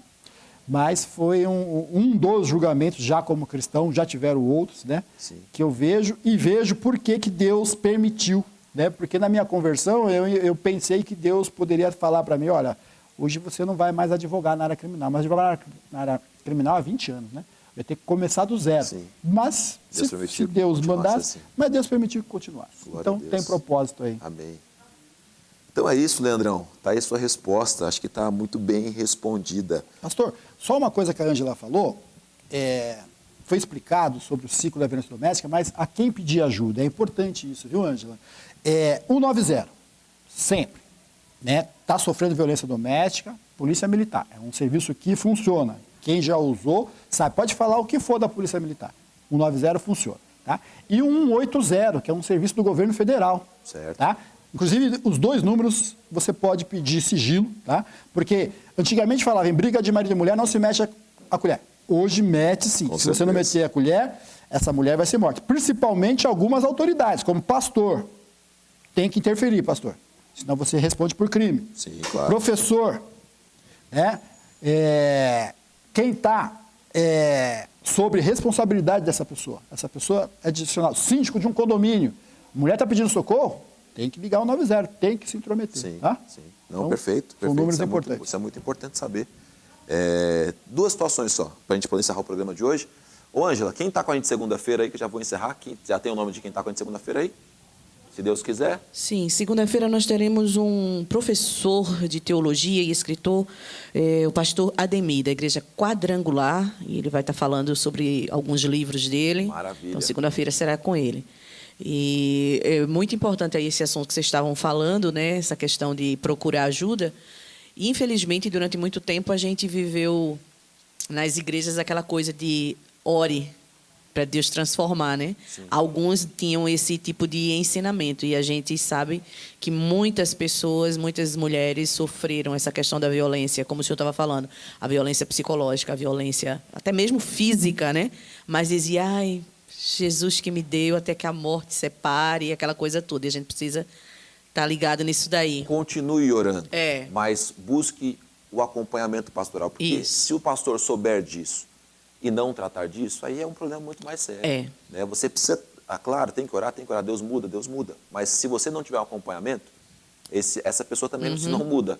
Só assim, vou mudar. Não, ela continua vivendo isso aí e pode chegar a esses agravantes. Oração, ora e ação. Tem que agir também. Exatamente, tem que ter tratamento.